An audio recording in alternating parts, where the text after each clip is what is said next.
Bom dia, queridos, tudo bem com vocês? Como que vocês estão? Aqui quem vos fala é o pastor Mesaque e hoje vamos dar continuidade à meditação do livro de Salmos, capítulos 33, 34 e 35. O Salmos 33 é apresentado sem identificar o autor. Parece ser uma continuação do tema do Salmo 32, uma resposta de louvor por causa da misericórdia que o Senhor mostrou para com Davi, culpado de vários crimes. No final do Salmos 32, o rei perdoado chamou os justos a adorarem o Senhor. No Salmo 33 fazem exatamente isso, honrando Deus por ser fiel e proteger e abençoar os retos de coração.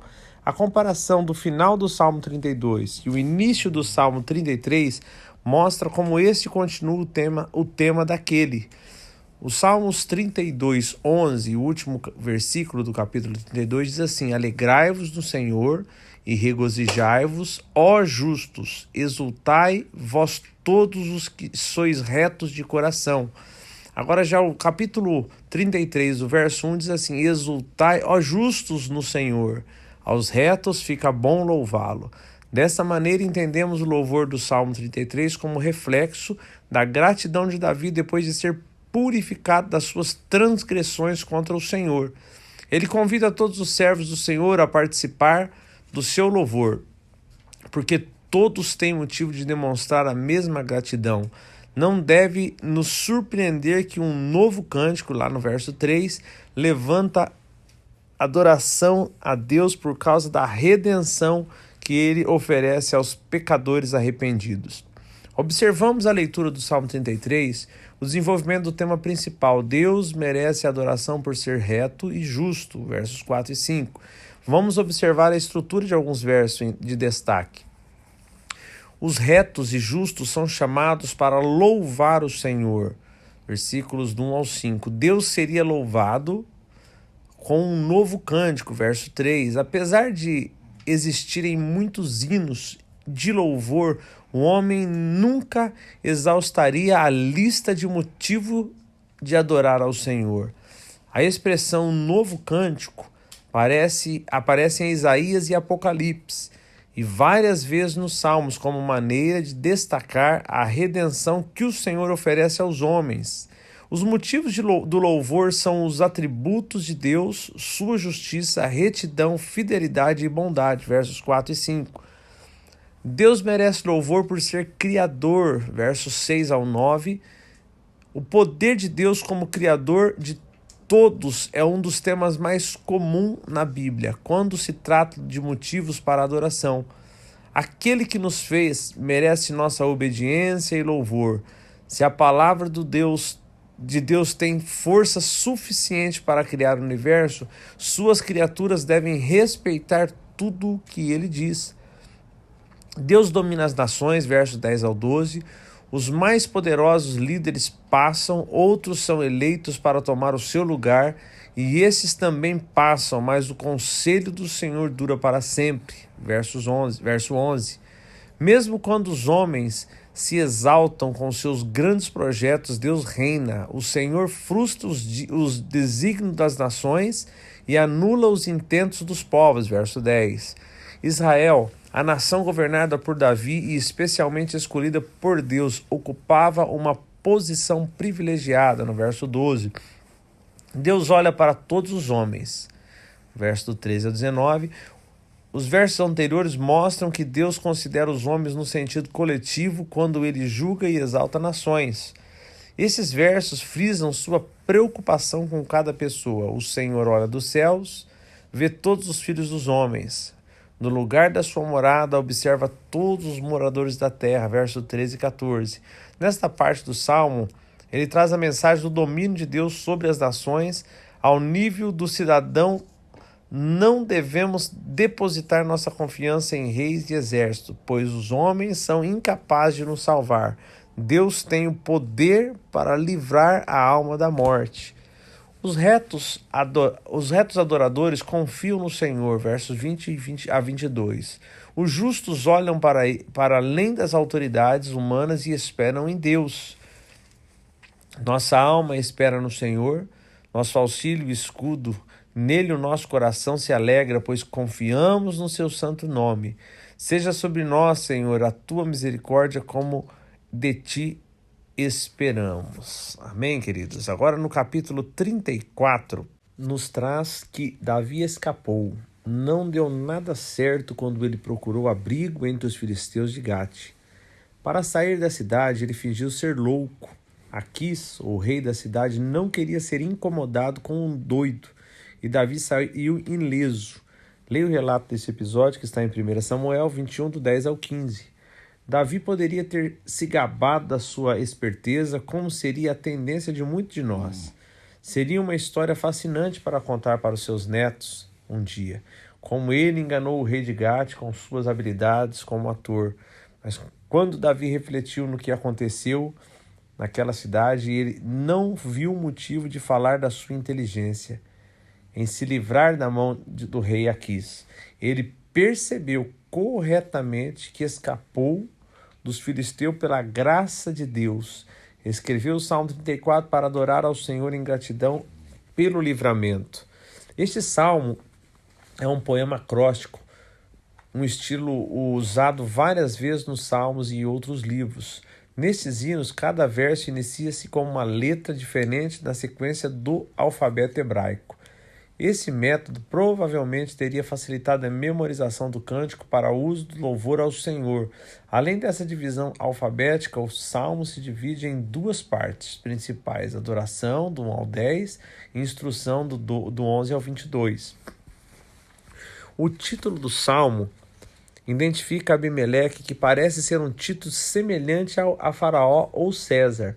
O relato de 1 Samuel usa o nome do rei Aquis, mas o foco do salmo não é o rei de Gate, nem o futuro rei de Israel. Do começo ao fim, Davi olha para o Senhor e a sua bondade para com os fiéis. Em 22 versos, ele usa o nome do Senhor, escrito Senhor na maioria das Bíblias, para mostrar que a palavra traduzida é o nome mais usado para identificar Deus no Antigo Testamento, 16 vezes. Davi oferece louvor ao Senhor em todos os tempos. Verso 1.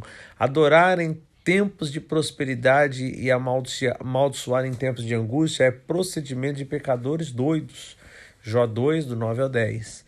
Devemos honrar o nome de Deus em todos os momentos, independente das nossas circunstâncias.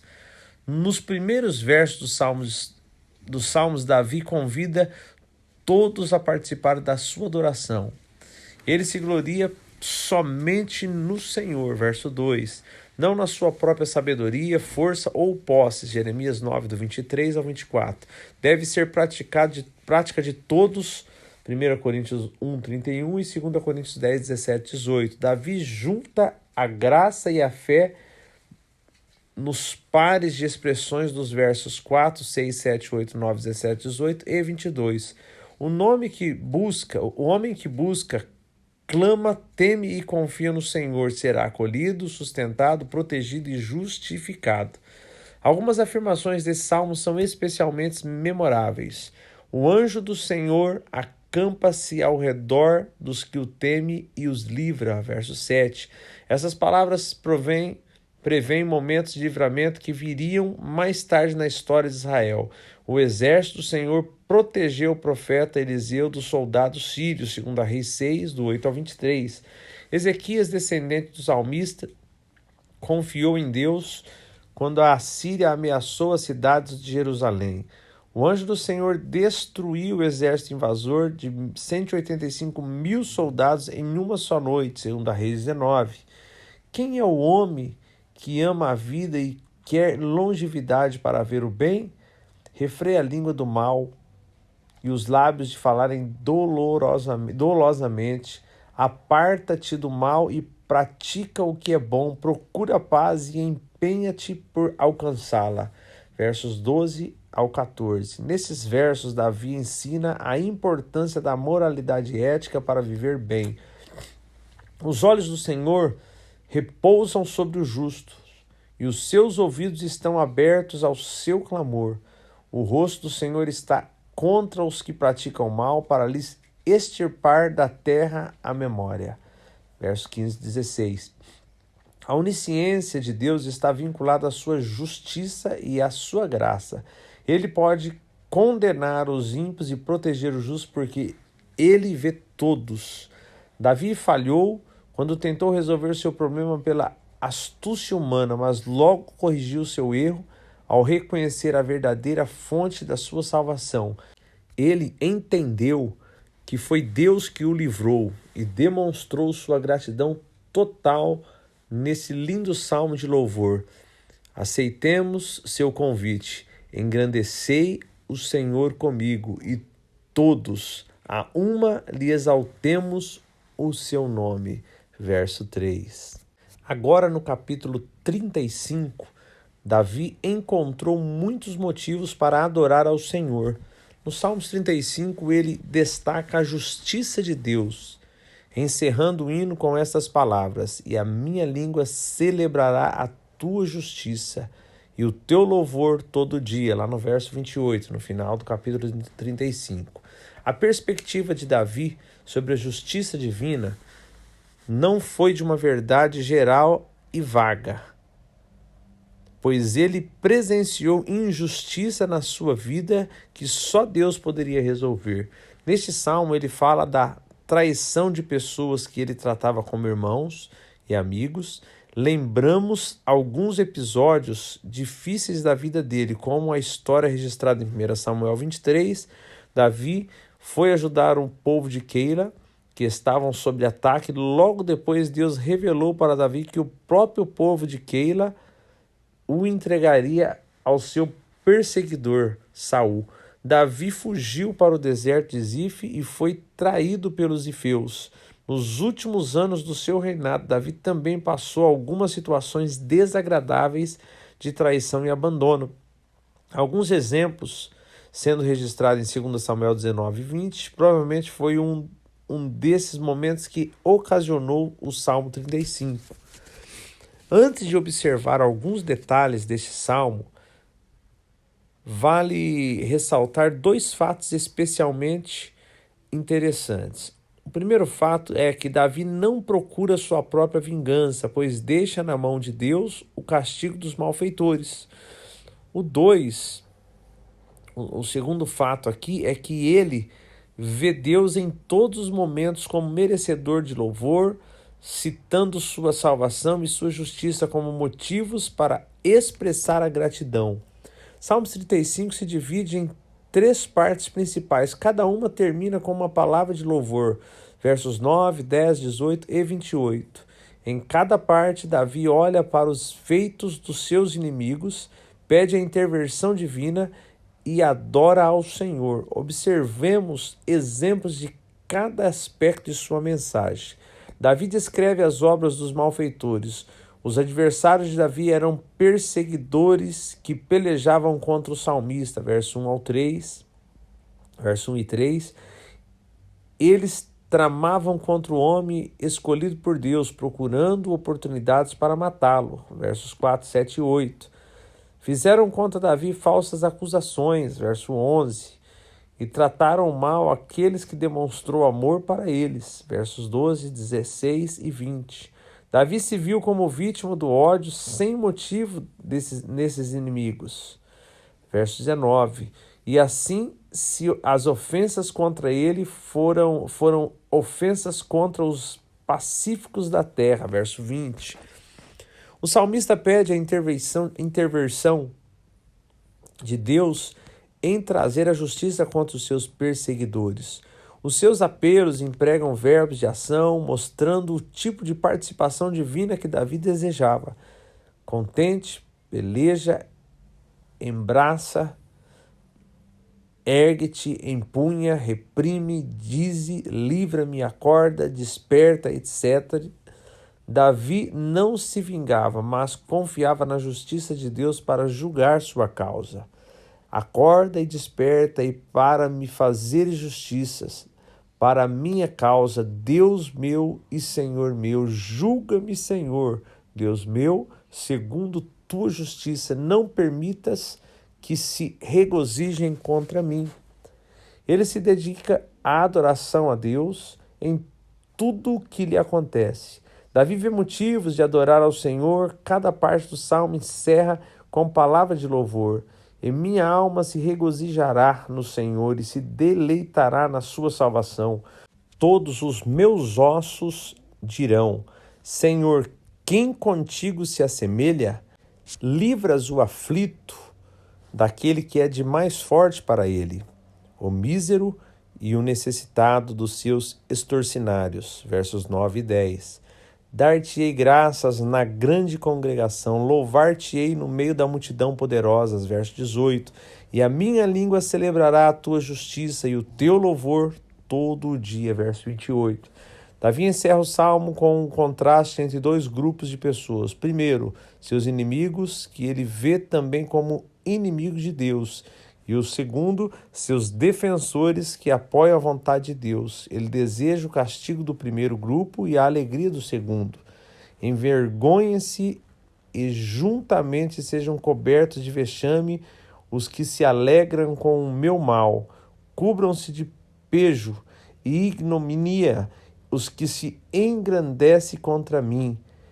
Cantem de júbilo e se alegrem os que têm prazer na minha retidão, e digam sempre: glorificado seja o Senhor, que se compraz da prosperidade do seu servo. Verso 26 e 27. Precisamos compreender como Davi entendeu que o servo do Senhor pode sofrer e sofrer muito nesta vida. Davi sofreu por causa das injustiças dos seus inimigos e nós também somos sujeitos aos maus tratos. Davi compreendeu, porém, que o juízo divino seria realizado com perfeição e adorou a Deus por causa da sua justiça. Que mostremos a mesma confiança em Deus. Queridos, e finalizamos mais um dia de meditação do livro de Salmos. Eu queria deixar só uma observação aqui no capítulo 33. Nós vemos que esse salmo nos incita a adorar, a louvar ao Senhor com um cântico novo. Que você possa ter esse hábito de louvar ao Senhor. Ter esse hábito de louvar ao Senhor não quando tudo vai bem, mas em todo tempo. Nós podemos olhar ali em Atos 16, quando Paulo e Silas estavam naquela prisão, estavam no cárcere inferior, amarrado no tronco. Eles estavam ali presos injustamente, foram açoitados ali com varas em praça pública, foram tiradas suas roupas. Nós vemos que eles não tinham nenhum motivo para cantar, para louvar e adorar o nome do Senhor, pois estavam passando um momento difícil. E neste momento eles entoaram um cântico novo, adoraram, louvaram ao Senhor e exaltaram o nome do Senhor independente da circunstância que estavam. E se vocês lerem ali em Atos 16, vocês vão verificar qual foi o resultado quando eles ousaram a louvar e adorar ao Senhor contra toda circunstância ruim que estava ali, que eles teriam todo motivo para murmurar. Eles estavam adorando e louvando ao Senhor naquele momento e o milagre veio, houve o terremoto não, as paredes não sucumbiram porque eles estavam ali fazendo a coisa mais preciosa, que é adorar e louvar o nome do Senhor. Que você possa refletir o momento que você tem vivido. Se está difícil, adore e louve. Se está muito boa as coisas, adore e louve ao Senhor, porque o nosso Senhor merece toda a honra, todo o louvor e toda a glória. Que Deus os abençoe. Tenham um dia abençoado e estaremos novamente amanhã aqui, se assim o Senhor permitir, para darmos continuidade à meditação desse primeiro livro de Salmos. Que Deus os abençoe.